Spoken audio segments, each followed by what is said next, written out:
I know this is the end of a 2-week tour, and the week prior to that you said was pretty hectic as well. So you're exhausted. We've been, yes. and Nathan has squeezed quite a bit out of you and your band the last couple days, hasn't he? He's been a most gracious and generous host. Yes. Good. Well, we'll try to make this as relaxing as possible. So no super tough questions tonight. I'd love to have I understand that your father was a policeman and a pastor, and his story, as I've heard you say it in the past and have read some about, and your story and your family. I think just your background says so much about the music that we heard last night, and I would love to hear and love to if you'd just share a little bit about your own background and your growing up in that home. Sure.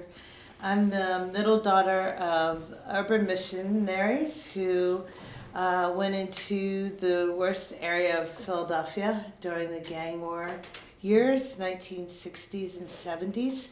My father was a decorated policeman under Frank Rizzo. Some of you may remember his name and his reputation in the news. And one of the few African American policemen. And he had a heart for young people. He was a young minister, and he won awards and won in a kind of confrontation that turned into a beautiful moment. He was with then Police Commissioner Rizzo. He became decorated and really had the world at his feet as a policeman. He could go where he wanted to go. And I love this. My mother, the next morning after winning, Cop of the Year, put the newspaper down at the breakfast table and said, "Okay, Mr. Cop of the Year, what are you going to do about this?" And it was African American young males between the ages of 13 and 21, 5 to 7 of them killed each year in gang warfare. And he thought about it, prayed about it, and took us 3 little girls and moved us into the worst neighborhood in Philadelphia. It was a beautiful community, one of the most beautiful communities we know, because it was a community in the midst of violence. And I think we often forget about that. We see communities on the news that look run down and look in despair, and I encourage you to remember that in the midst of those communities, brilliant, beautiful communities of people caring for each other and loving each other and sustaining that community. And so even though it was clear that there was violence and there was a lot of death, it still remains one of the most beautiful communities I had. And that has a lot to do with my parents, but it also has to do with the neighbors. So one of the things that, as a tiny little girl, we had our favorite gang member, and we would pray each day at night that he wouldn't be killed. And so, now you would think, I don't know that I would have moved into that neighborhood with my children. But I guess we 3 turned out all right. But there was a sense of we didn't want Procino to die because he was our favorite. And but my mother, one of the things that I remember vividly and that she told me too, was that she wanted beauty in the midst of this death and darkness. And so each morning, or even in night, after they would take the corpse away, she would wash down the streets so the mother wouldn't have to see the blood the next morning. And she would put some sense of beauty there, flowers from the garden or handkerchief or whatever beautiful thing she could find in the house that would just represent kind of redemptive beauty. And so I remember just helping her. I remember asking, and they weren't convinced this was a good thing for me to do. But finally my mother said yes. And I just remember doing that task, but really remember the next morning of knocks on the door. "Thank you, Mrs. Floyd. Thank you. It was hard for us to see it, but there was beauty there. And I remember one woman kept a vase, because that's how my mother could find at that moment, that was beautiful. And she said, I'll fill these flowers, and for the rest of my life, I'll think of my son. So that beautiful picture of beauty. So raised with a lot of violence and fear, but yet just a beautiful sense of community, and that has stayed with me. After drugs were introduced into the urban settings, my father began working in that area, and then continued doing family counseling. The church he founded was made up of 90% of first-time churchgoers, because the churches didn't want gangbangers or drug addicts in their church. So he thought, I guess I have to find a church. So that was really powerful. But we also grew up with a lot of beauty in our home. My parents were the products of the Great Depression, and they both, as little kids, dreamed of learning music. And they vowed to each other separately before they ever met each other that if God would ever bring them children, they would at all costs have their children learn music. So I remember my mother saying, Melvin, I don't care, we'll put on candles. If you can't pay the lecture bill, you will pay those music lessons. And so my sisters, each of us played piano and 2 instruments. My older sister, piano, organ, and trombone. I play flute and bassoon and piano, and then Esther, the baby, probably the favorite, plays piano, trumpet, and violin, and we're all still active in that. So music and that creativity and that beautiful art form was there. Our house was filled with classical music, was filled with gospel music. Lentine Price was my father's favorite singer, and we would go to the Academy of Music as little girls. And it wasn't lost on me that we would see no one there that looked like us. And we always had nosebleed seats because it was $5 or $3 line.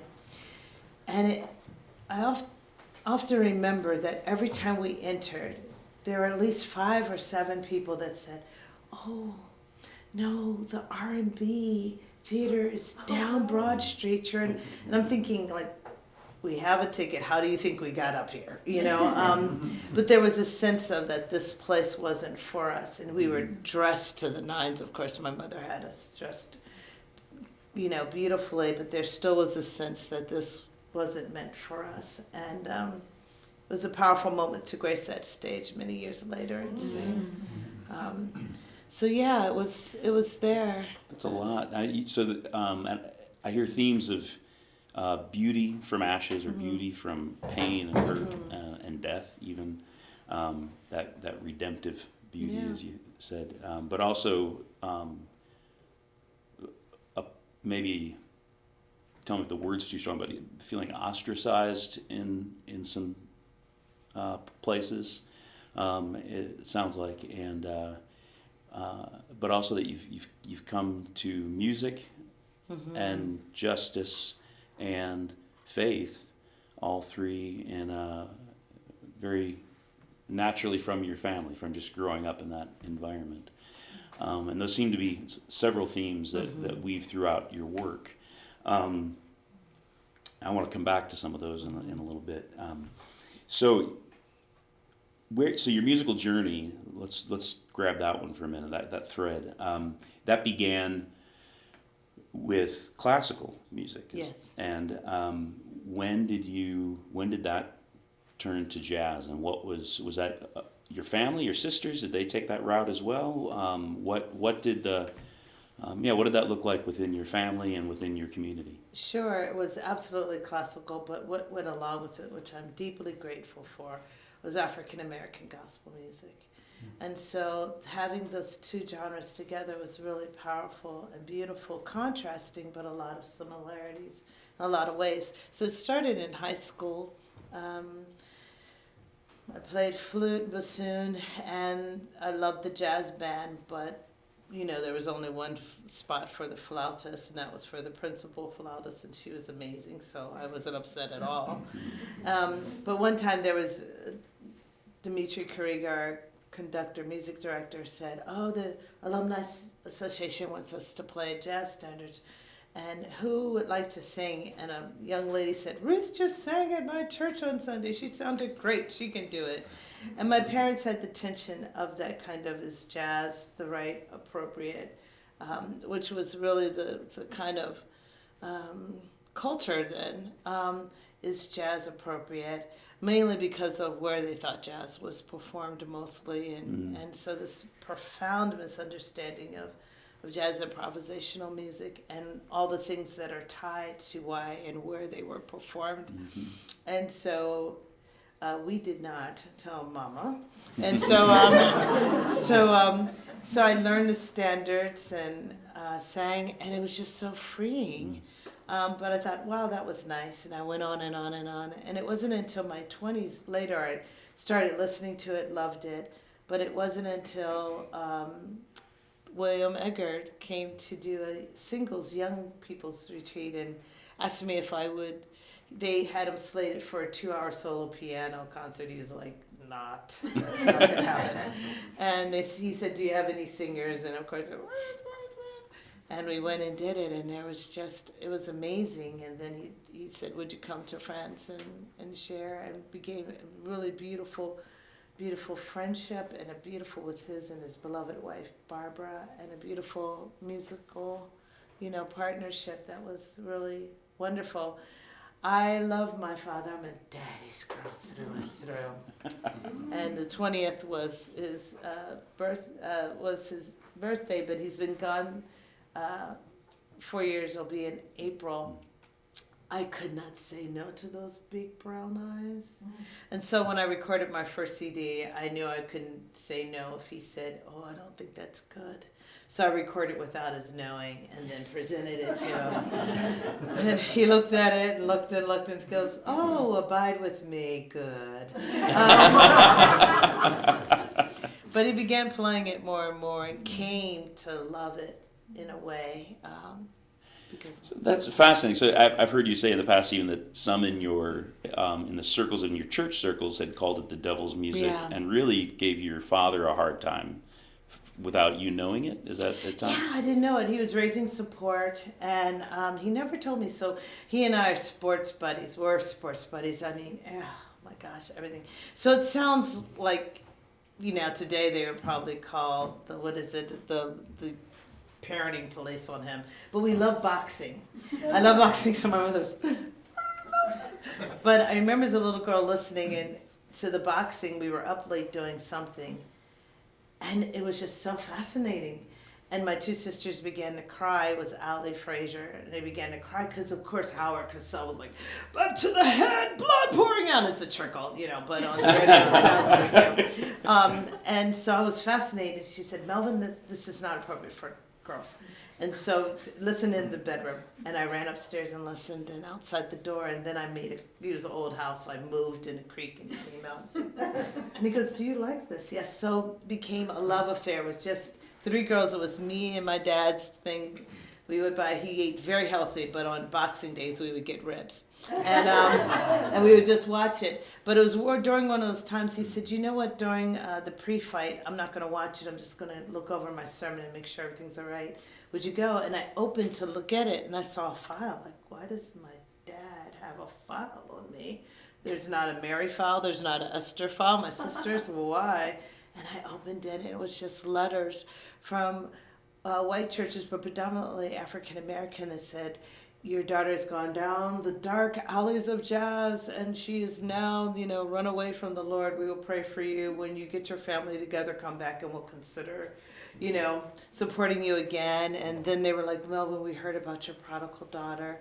We will no longer support unless you condemn her. What discipline have you given her?" He never told me. It was about, 40 letters. And it hit him hard. But he never told me. And I never told him I found the file. But that meant a lot to me, that he still kept on knowing that his daughter was deemed that way, as bastardizing the gospel of Jesus Christ by carrying the unadulterated gospel of Jesus Christ through jazz improvisational music, as if we can bastardize the gospel. Right. And more importantly, that even if it is, which it clearly is not, is there anything so dark, so evil, so down the dark alleys that God cannot redeem it? Mm-hmm. So, It's ironic, isn't it, that then the person who kind of, when you started to really follow jazz, it was with a Christian theologian on piano. yeah. Who Yeah. obviously didn't think that, he wasn't of the ilk that thought Yeah. that this is the devil's music, obviously. Yes. And in fact, beautiful. Is that CD available? The Heaven in a Nightclub, is that Yes, still it's, available? yeah, yeah. There's still another plug for you if I can. Sure. But that CD was a history of spiritualism, blues, and jazz, right? It's A journey a of journey, it, kind yeah. of. Okay, Yeah. so it's some stories and then some songs, and it was recorded at a sister study center, Yes. the Cornell, up at Cornell University, the Chesterton House. Yes. So that really, really great CD. Speaking of, I'm just going to jump here and I'm going to put a parentheses, or as my friend Ian said, open a new tab. But we're the music you did last night, is that recorded yet? We're in the process. Okay. We're And- so close. And then where will it be available? On all listening platforms when Okay. it comes out. Yes. Okay, yes. fantastic. Yeah. Yeah. We have to record the narration and then mix and master. Yeah. Yeah. Good. And I can't wait to hear that. Yeah. I can't wait to get that. Very good. Well, let's go back to some of these themes here, and I want to putting together some of your talk last night, or the show last night, and with the narrations that went there. If it's all right, I'd like to read a few quotes from some historical figures, and then ask a follow-up question. And so the first one comes from Olaudah Equiano, and from his the short. What's the name of his autobiography again? The Short Something Life of. But it's about the middle Yes. passage. This is a section from the middle Absolutely. passage. Yeah. O ye nominal Christians, might not an African ask you, learned you this from your God, who says unto you, do unto all men as you would men do unto you? Is it not enough that we are torn from our country and friends to toil for your luxury and lust of gain? Must every tender feeling be likewise sacrificed to your avarice? Are the dearest friends and relations now rendered more dear by their separation from their kindred, still to be parted from each other and thus prevented from cheering the gloom of slavery with the small comfort of being together and mingling their sufferings and sorrows? Why are parents to lose their children, brothers their sisters, or husbands their wives? Surely this is a new refinement in cruelty, which, while it has no advantage to atone for it, thus aggravates distress and adds fresh horrors even to the wretchedness of slavery. And then Phyllis Wheatley, her poem on being brought from Africa to America, says this: "'Twas mercy brought me from my pagan land, taught my benighted soul to understand that there's a God and that there's a Savior too. Once I redemption neither sought nor knew. Some view our sable race with scornful eye. Their color is a diabolic dye. Remember, Christians, Negroes black as Cain may be refined and join the angelic train." And then from Frederick Douglass, quoting a Northern Methodist minister who visited a plantation, who said, and I think this was done in a parody. He was trying to this minister is trying to make a point, if I understand the context. But he says this: "They loudly talk of Christ's reward and bind his image with a cord, and scold and swing the lash abhorred and sell their brother in the Lord to handcuffed heavenly union." And then I don't remember where I heard or read this from you, but if I may quote you, you said, "Truth will not always be embraced by your brothers and sisters in Christ." How do you reconcile your relationship with Jesus and your relationship with fellow Christians? who don't seem to understand or want to understand this history? I reconcile it through the theology of beauty.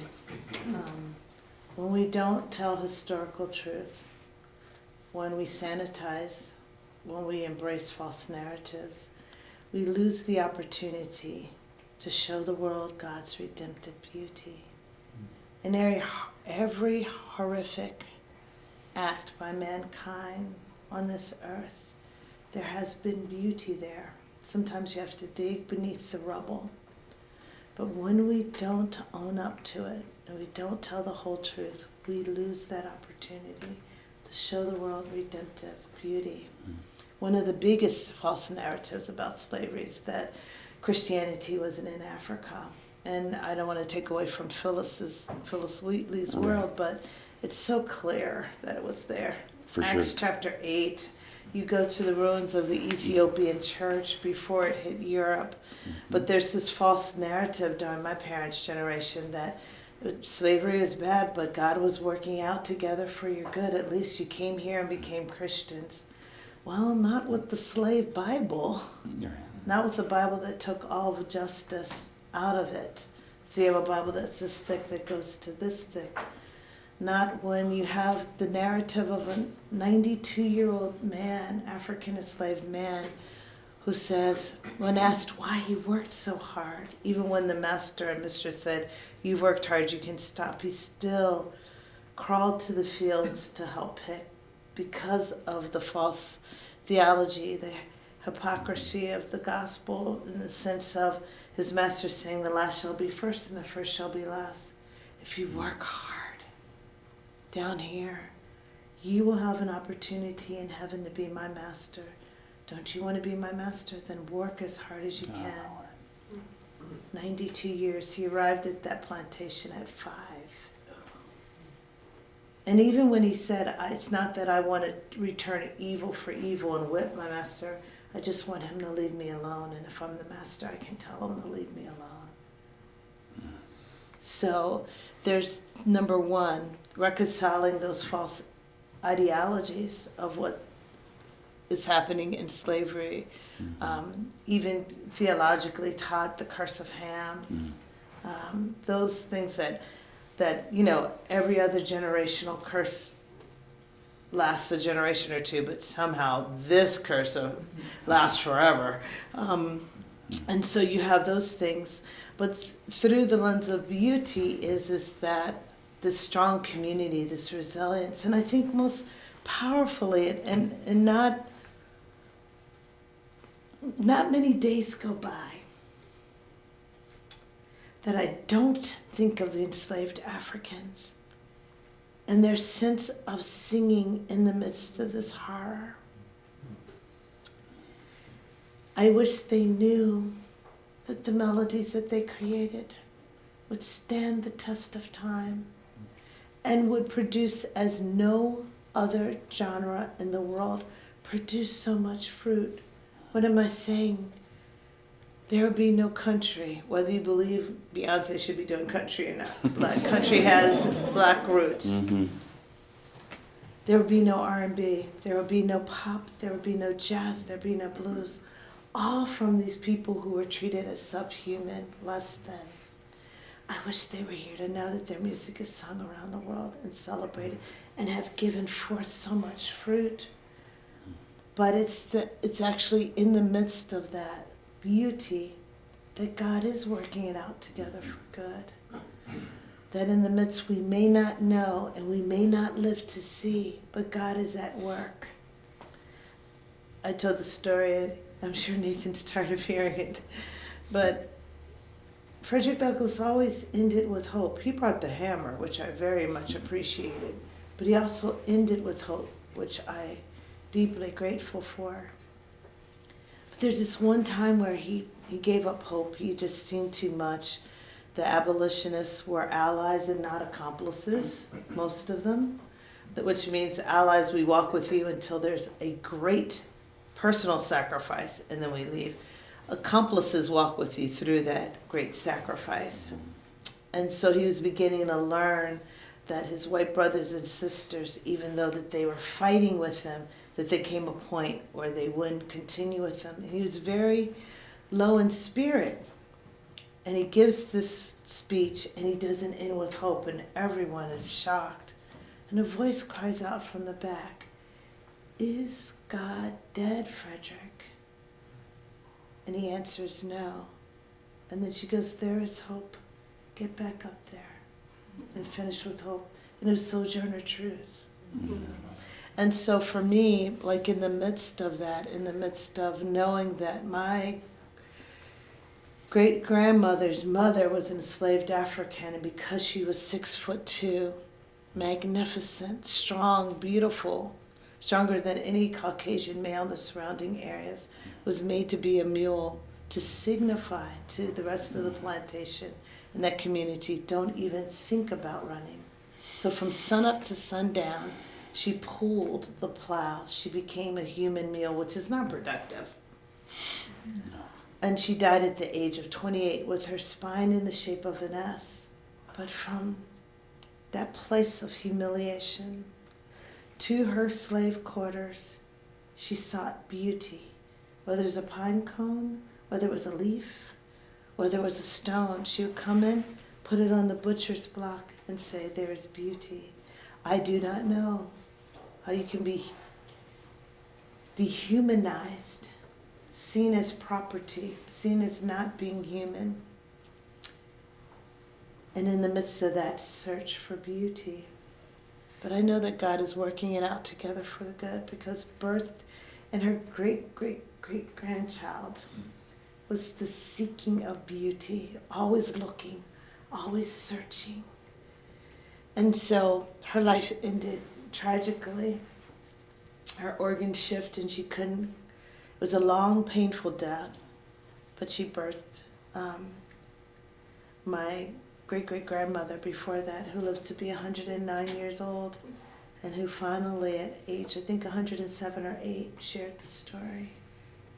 And so we may not get there, we may not live to see it, but if it's simple. Sojourner, a great theologian in her own right, and in your own lives. If you believe God is alive, there's hope. If you open your eyes, your beautiful eyes, there's hope. If there's blood running warm in your veins, there's hope. That's how I reconcile. That's beautiful.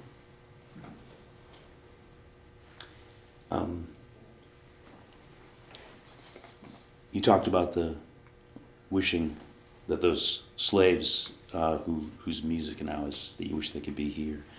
I want to first see if my understanding of the genealogy of jazz is correct, and then ask maybe a question or two along those lines. But maybe I should. Well, I'll see. It'll be a test. I was going to say you could just tell it, but I'll see if my understanding is right. That there are the African American spirituals, and then about the point, or maybe at the point, you can speak more specifically on this, but the Emancipation Proclamation, I think of the proverb, "Hope deferred makes the heart grow sick," that there's a hope that doesn't really materialize, right? The declaration is you're free, but no, you're not really. And that's where the blues were born. Is that right? And then the blues end up evolving into bebop and jazz and that sort of thing. Except gospel. Gospel. The only genre of music that goes from deepest despair to unspeakable joy, and the next note, and the next measure, and the next refrain. It's a constant swing back and forth between, and isn't that what life is? Isn't that what life is? We were just talking about the death of a pet and then the joy of bringing a new pet in. That life is about that swing, and there's no other genre that does it so brilliantly and so strikingly honestly than African American gospel music. So that's between. Okay, that's between which? They're really like side by twins, siblings. They're very close. Okay. But yeah. Okay. Yeah. Thank you. The idea of the human condition and music speaking to the human condition, which is, in so many ways, you're giving us example after example of that. Is it? I have several kind of loose thoughts along these lines, but it seems as though there have been examples throughout history. We've been speaking mostly 19th, 20th century, but if we go back to Psalm 137, which you sang some of last night in one of the songs, by the waters of Babylon. Right, these are the Jews in exile, Yes. and they're told, "Sing us one of your songs," right? Even though you're over here in Babylon, and but pretend it's the Jordan. Come on, just sing one of your songs, and sounds an awful lot like a slave owner saying, "Sing me one of your songs." How much throughout history do we see music being this? It's so many things, right? Protective and healing and culturally unifying. The way that music not only speaks to life, but builds life, maybe within community, within civilization. I'm not sure if I'm going on a little bit. I'm not sure there's a question in there exactly, but I think that's fascinating, and I've would love for you to speak to that. And maybe the question would be this then, to speak to that in terms of we're in a very polarized time today, right? Our country, but really much of the world, all of the world. There are wars all over the place. There's political, just no compromise. There's all kinds of hate just spewed back and forth. What's the role of music for us today? Can it be the same thing? Has music changed so much, maybe with recording and individualism and earbuds instead of open air and singing? And what are your thoughts on the power of that kind of use of music that we've seen all the way from whether it's ancient Israel or it's 19th century America? Where are we at now with the ability of music to play that kind of a role? I think it's what you touched on, is that the art of lament is lost. How long, Lord? That ancient blues song. And you go through Jesus and Lazarus and all this time of taking time to lament. In ancient times, if I was visiting a friend who was mourning, say, the loss of the husband, I would go to market, buy a bottle, and I would sit with them, sometimes in silence. And as the tears came down, I would catch their tears in a bottle. And then I would go back to my tent. But every time I looked at that bottle, I would say, "Oh, my friend," and mourn with them. And so we know the bottle of tears that the Bible talks about, that God looks, counts them, and treasures them. And so I think it's the art of lament, and I think it's the art of lament of relinquishment, that sense of Jesus in the garden, of his blues. I grew up with Rambo, and I didn't like Holy Thursday. I wanted Jesus to be like Peter, gang warring in the garden, like slicing off ears and standing up and breaking down the Roman Empire, and Jesus is crying, and I just felt uncomfortable with that until my walk with the Lord got stronger. It gives us a great lesson in lament. He asks a question that he knows the answer to. Will this cup pass? And then what does he do? He goes and follows, picks up his cross literally and follows. And so that we have a right in the midst of our lament to cry, "How long, Lord? Will this cup pass? Will you come and save me? Will you protect me from this?"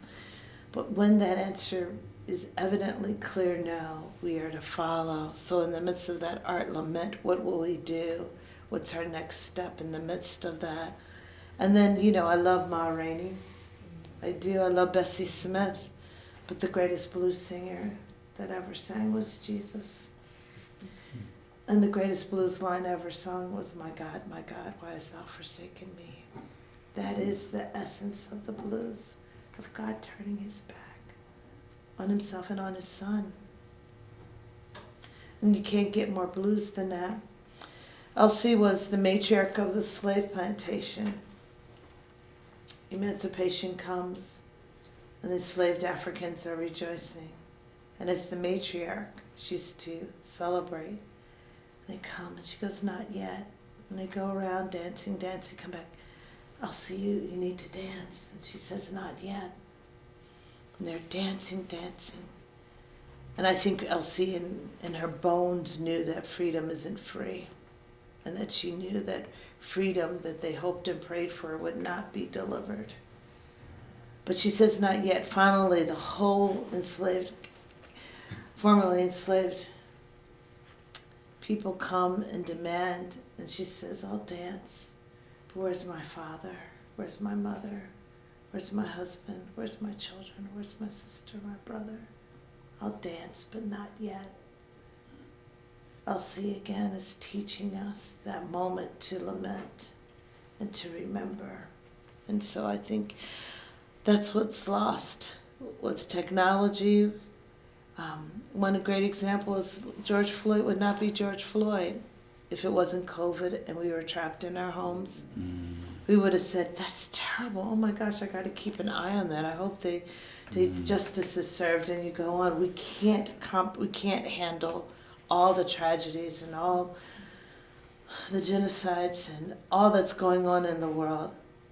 But we have to take time to honor lament, because lament is protest. That's what the blues is. That's what Jeremiah's screaming and weeping about. He's protesting, because to lament is to protest all that's dark and evil in the world, in an expression that mourns that. And you're speaking of Lamentations. Yeah, absolutely. Jeremiah Lamentations. Yeah. So if when you say that George Floyd wouldn't be George Floyd if it wasn't for the situation, it seems as though in some way, am I hearing you right, that you're pointing at the way our technology has flooded us with so much that it feels overwhelming to lament everything that could be lamented, and so instead maybe we are putting up these walls and we don't even lament the things that we really. Right. On the one hand, we should lament all evil. Right. Is that possible for one human being to do? But then we don't lament even our local, those people closest to us, our own hearts, our own situations. Yeah, that's what I'm getting at. Look, Yeah. George Floyd wouldn't be George Floyd if that brave young woman didn't take out her phone and videotape. Mm-hmm. George Floyd wouldn't be George Floyd if we did not have the time and space to listen and pay attention. Mm-hmm. George Floyd wouldn't be George Floyd if we weren't suffering ourselves, this unknown virus. I almost died. My doctor told me, you will not see another morn. I caught COVID April 2020. And so I think in this own sense of unknown, that our hearts were softened towards someone saying, I can't breathe. Someone being, and so all those things happen. Yes, technology, yes, things, but I think in the sense that we do not feel comfortable abiding. We take our casseroles, we have the funeral, we call them, we send a card, but after a month or 6 weeks, we don't really want to hear how much you miss your husband, because there's something else to mourn. There's someone else in the congregation who lost. And so the sense of abiding in lament, of sitting in your neighbor's tent and collecting those tears, and then bringing it into your personal space where you remember when you look at them. It doesn't mean that you stay there prostrate on the ground the whole day and cry with them, but it just means the remembrance of someone else. So I think the art of lament is lost, but I also think the art of abiding in lament is lost. The funeral's over, the burial's gone. That's one of the things I love about a black church. My friend actually said it to me. She's like, yeah, as a therapist, I don't see many African Americans, that might not be true now, but coming to me with grief over a lost one, because you guys get it all out at the funeral, and at the burial. But, and so the sense of, there's many layers, but this Victorian age of honoring lament, of wearing black, I'm not saying, but this sense of whether it was real or not, this outward motion that where you went, there was a sense of lament that you were weeping. So I think it's in the sense of abiding. It's hard to abide with someone who's lamenting because we want it over. Mm-hmm. It's been a year. I have a friend who's been mourning the loss of her husband for 20 years, and it's real. Who decides when grief is over? Queen Victoria, when she heard the Fisk Jubilees, if you don't know who they are, singers, look them up, but they came and they were the first ones who started taking African American spirituals to the wider world outside of the black community. Queen Victoria, we knew she mourned her beloved Albert for a long time. And she's sitting here, and even in the midst of her still not acknowledging that they're 100% human, she goes, how in the world, I'm paraphrasing, of course, how in the world do these creatures know the deep grief that I have for my Albert? I hear it in their songs. And so she felt aligned with these black creatures who were singing a song that just touched her. And it's not been proven, but supposedly a single tear, which you're not supposed to cry if you're royalty in public, came down her. So the power of music, even to reach Queen Victoria, even in the midst of dehumanizing them, she could not take away their music. Just as masters and mistresses couldn't take away the music even when they took away the drum in slavery time. And as Frederick Douglass says, slaves sing most when they're most unhappy. And the white community didn't get that. They thought that they were happy, and they didn't realize the power of that music. Yeah,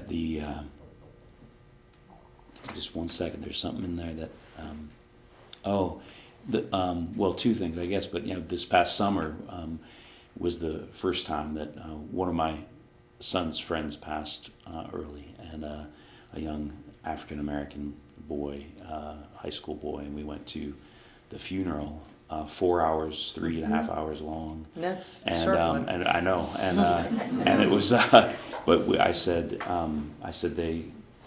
this community,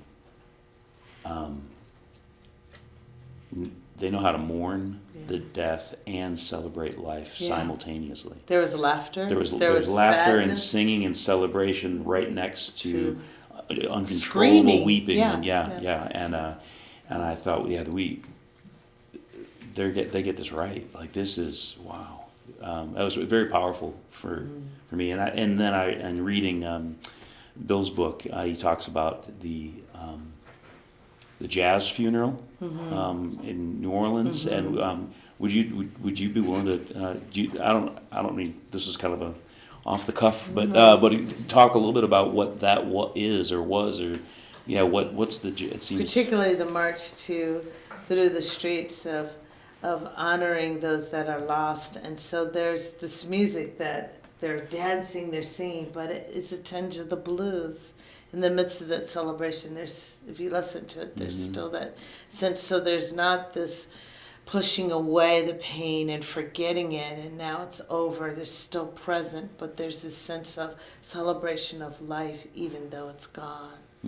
Yeah, that's it's fascinating. And so music, what do we need to recover? How can we?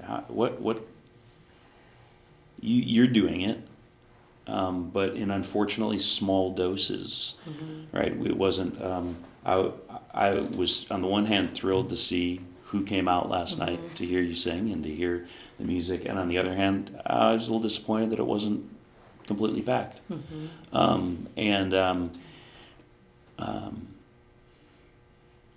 What can be done to bring that type of power of music back? Is it lost with the modern recording, with Spotify just picking singles and and walking around with their earbuds in. Is there something more powerful? This is a question that a friend here asked last night, but is there something about live music that is even ontologically better, essentially better than the recorded music? Sure. Give us some hope. I love some advice. I think we should clap for the young people. They are brilliant in that they brought back. So I'm a photographer, and they brought back dark rooms when universities and people were closing it up, and they said digital's fine, but we want to go back to the wet dark room and the negative and capturing it without seeing it, composing without all these cropping and filters, in the same way they did with vinyl, the sense of bringing back vinyl. But I think what's lost, and I sound like an old person now, which, that there were statements. There was a whole statement of an album. There were pictures. There were liner notes. You understood the whole comprehensive statement. Now, out of the statement, you can take one song and never know what's else. So I'm more in the loss of that. But I think each generation there's new technology advancing. I'm thrilled about technology in a sense. I'm going to sound really old. That I walked to the library in 20 feet of snow, barefoot and hungry. No, but that I had to use my allowance to catch the bus to go and get a Miles Davis album, and I prayed that it was there. I prayed that the last person didn't scratch it. And I had to wait, 8 weeks because it was overdue, and the guy didn't bring it back. And so I say to my music students, at your fingertip is everything. Yeah. You can now know what Polish blues sound like. You can now know what Chinese opera sounds like, which is very different from European opera. You now have, and I say to them, every week you should focus on Russian hip hop. You have this worldview of music, and that's extraordinary. You don't have to wait 8 weeks to hear it. So there's pluses and minuses with it. I think particularly with jazz that it's still one of the rare genres that's a conversation. For those that came, you saw Keith and I having this conversation and he responding. And when I would hit a staccato note, the drummer would hit a staccato note back. Or that the piano would do a run and then I would do a run. And so this jazz is about a conversation.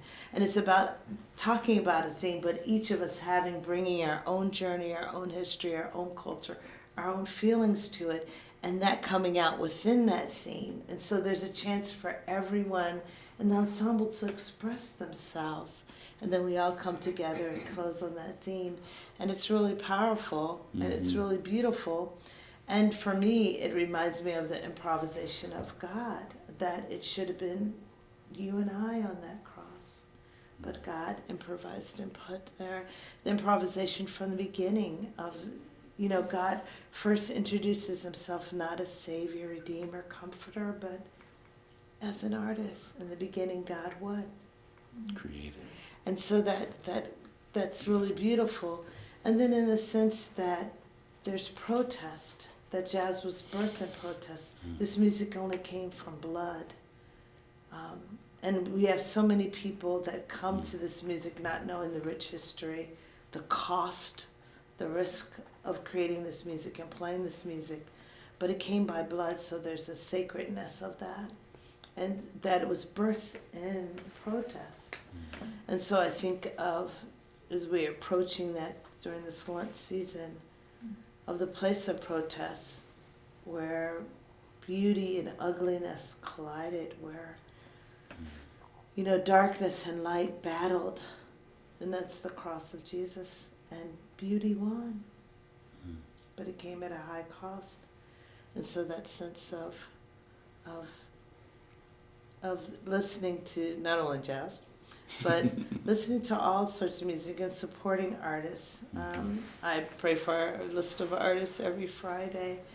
And I remember, I'll say it like this, there was a woman during the George Floyd, she called me and she said, I And her personality is just quiet and sweet. Wouldn't hurt a fly. And she says, I feel guilt. I don't know what to do. I should be out in the streets. I feel guilty. I'm not protesting all that. And I said, how do you feel about it? She goes, I just take it to the Lord in prayer. I said, what do you mean? She said, I pray an hour a day for all that this country, for every, what's going on, this unrest, those protesting, those that don't, those that are on opposite sides. And I said, my dear, that is protest. You're on your knees praying. It would be bizarre for you to get out in the street with the picket sign and just, protesting. But you on your knees every day for an hour, that is protest. I remember there was a man on a panel who was talking about protest in Philadelphia and the horror of and I'm not saying it's good to knock down stores and rob and destruct, but he kept pointing it to the African American community. They're destroying their own neighborhoods. They're destroying this, thing. And I had to take him down history lane, and I told him a story. And he said, that's awful. I hope that those people involved got justice and sentences. I said, it happened in Boston. They kind of call it a tea party. And so there's a sense of, and then I talked about the protest where the black vote in 1871, that if there was a black person in the vicinity of 4 blocks of the voting, where the first time blacks could vote again, they were shot. It wasn't like, are you going to visit your grandmother? Okay, you can go. They was just shot on the spot. Wow. And so the sense of, and I had to say there's markers where there was a Jamaican church coming out, and the Irish and Italians just attacked them, destroyed the church, burned it. And so he goes, I don't think that's true. So I was like, okay. Selective amnesia, this resistance to history. So I, thankfully, I think she got fired, but her assistant Googled and showed him it's on Zoom and said, yeah, it's true. He said, well, I regardless, that was way in the past. I'm talking about protests now. And finally, I said, what denomination are you? You're a minister, Protestant. I said, what can you say again? Protestant. And I said, okay. And you don't believe in protest at all? He goes, no. So there's a sense of us, and I can say, that lack of, for myself, unwillingness to look in the mirror and see. And so that it's bad for someone else, but it's glorified and sanitized and made beautiful for others. So I love Jess that there's that I would say this, to answer your question. Martin Luther King Jr., for all his flaws, I love that he said, what the world needs is creative extremists. And I think that's what we as Christians need, to be creative extremists, to bring beauty in the world like my mother, like my grandmother. In the midst of this, to bring beauty, whether it's a hug, whether it's a kind word, whether it's a flower, whatever it is, that's being a creative extremist. And I think the world saw great relationships. I'm not just talking about marriages, I'm talking about great relationships. If they saw and experienced great art, remember, we could have had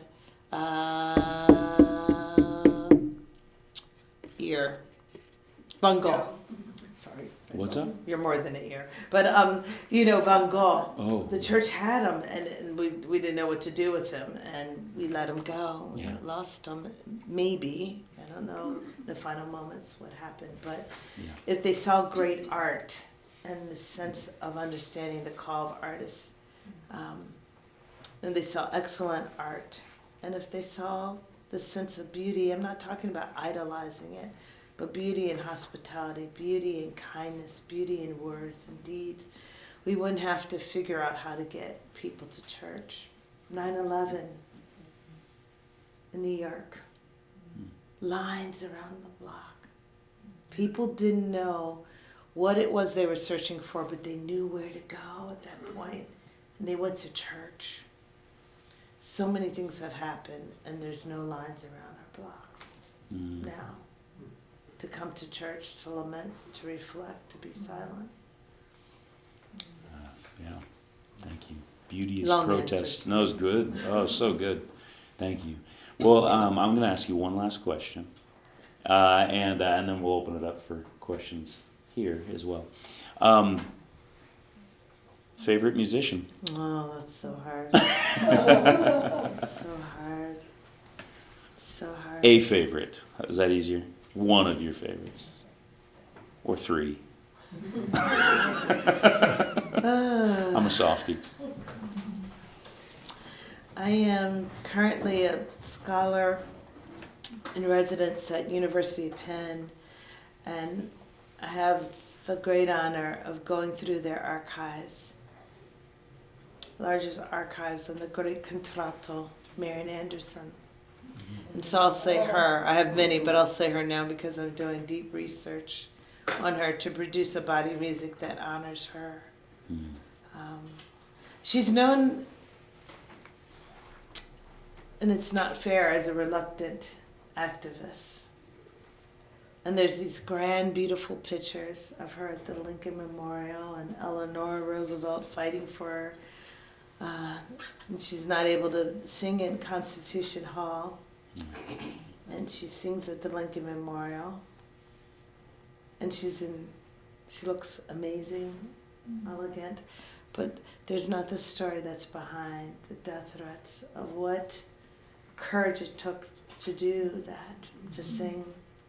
Her activism is a little known, of how she supported Shirley Chisholm, how she worked with Langston Hughes, all those things. I'll end it this way. She was a little girl. Two things she wanted to be. She was scrubbing steps for a nickel to help after her father was tragically killed in an accident at work. She was scrubbing steps, and one day she heard a piano, and she peered in. It was an African-American woman playing a piano. And she said, I want to do that. Well, the music schools were not taking African-American children. So she learned the best way she could of generous white piano teachers that would go into the black neighborhoods, which were beautiful. These were not slums. Their steps were whiter than other areas. They took pride in their homes and their neighborhood and were willing to teach her. The second thing that she wanted to be was a surgeon. And so she would wrap up her friends, whether they were harmed or ill or hurt or not. And she wanted to do that because she wanted to take out anything that harmed the body, to take eradicated. She loved that idea of eradicating it. And I did an interview not too long, I don't know it was an interview, but it's part of a project. And it's the first time I made the connection. And I'm a crybaby. And I was trying not to cry. And I just looked at the camera and I said, Miss Marian Anderson, you were indeed a surgeon. You carved out the deformities of America and set fire to what would be the civil rights, the second or the third of the civil rights movement, with your voice, with music. So yes, you were a stunningly beautiful classical singer, but you were also a surgeon, because you made America look at its deformities, and you carved it out with your voice, and then you healed it with your voice. That's the power of art. It's beautiful. That's the power of, and so I'm honored to learn more about her in a deeper ways and to create a body of music that honors her activism in a dignified way. Mm-hmm. That's beautiful. We can have both Angela Davis and we can have Marian Anderson. We need both. Mm. Thank you. For those who know Angela Davis. Thank you, Ruth. Let's give Ruth and Floyd a hand. We're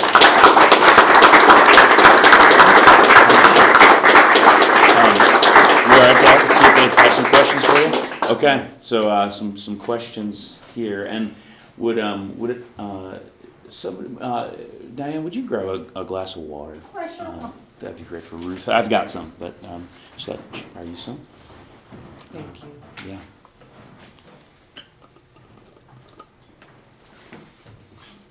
While you're thinking of your questions, a question. Oh, he's got one. Great. Go for it. First off, thank you for using your immense talents to honor a true American hero. Number one, thank you. And thoroughly enjoyed your performance last night, and had the good pleasure of seeing your man Xavier today work with some young people, and looked up his information after he got back and found out he's a Midwestern guy. Yes. And not only taught at Juilliard for Yes. years and directed the Harlem Boys Choir, but Absolutely. I thought it was cool that he was a Midwestern guy. Or any of the other guys in the band from the Midwest? No, they mostly Yankees. The drummer Mark is from DC. Keith Loftus, the saxophonist, is from New York. The bassist is from Philly, but from California. And I'm born and raised in Philly, and I'm a sports fan. Thank you for putting such a wonderful group of people together to bring us that music. Yes. Thank you very much. The narrator's from Philadelphia, but grew up in the South, so he's the only Midwestern. He's. I was telling Nathan, he's amazing. Yeah, please look him up. He's absolutely amazing. One of, if not the top tier of jazz musicians in the world, truly. Thank you very And much. such a humility. Yeah. Thank you so much. Ruth, I remember, I think it was, Keith goes round and round and round and round on the saxophone. And about 2/3 of the way through the song, I realized he's not going to resolve it. Right? On purpose. Why are we so afraid to live in the tension? That's good. Yeah, I think that might have been Frederick Douglass' letter to Harriet, where he's just doing that over and over again. Yeah, I mean, I think that's really where we are. That it's tough to live in that tension without answers, with the unknown. It's hard to see fear and not walk towards it. Someone asked me the other day, what is one of the greatest gifts your parents gave you? And I was like, to walk towards fear, because not to is just to become paralyzed. And so it's hard, even in my HIV/AIDS work that I did at the beginning, when working with AIDS patients where they were despised, white gay men. And our Christian leaders saying they're going to bust hell open, and that the disease is a result of their behavior. Never mind that years later that we find out some of them were in that same behavior. But this sense of this lack of empathy, this lack of the Good Samaritan, this lack of Jesus touching the lepers. And so living in that tension for me was one of the greatest, hardest things, because it was a death sentence. And we were working with AIDS patients before it was absolutely confirmed how it could be contracted. And I remember my father saying to me, he loved his daughter, poured everything he could into his daughters.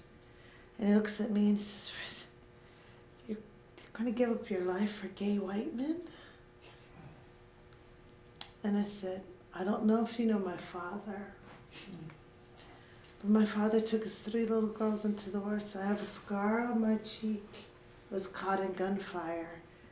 And they rushed me to the hospital, and they said, we only take dying colored children. Thank goodness there was an herbalist who knew herbs and put salve on it. I don't remember. I remember my sister pulling me down so it grazed my... But I remember the smell of those herbs. I was like, maybe it's better I die. It was terrible. But, and so infection didn't happen. But my mother was not a worrier, but I saw her worried about infection. And they said, if she has a fever and stuff, come back and she's dying, then we'll take her. Well, thanks. And I told him, I said, I don't know if you know my father, but did you think it was going to skip over a generation? Daddy, apple tree. Apple tree. He took a deep breath. And so, he had to live through that tension in a different way through me.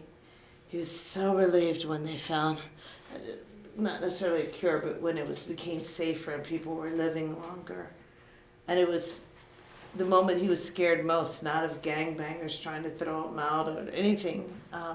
And so living in that tension is real and it's uncomfortable. We want to resolve it anyway, even if it's fantasy or if it's not rooted in truth. But that is the gospel, isn't it? Of living in that already and not yet. That hoping against hope. That blessed assurance that one day, as the spiritual says, sooner we'll be done with the troubles of the world.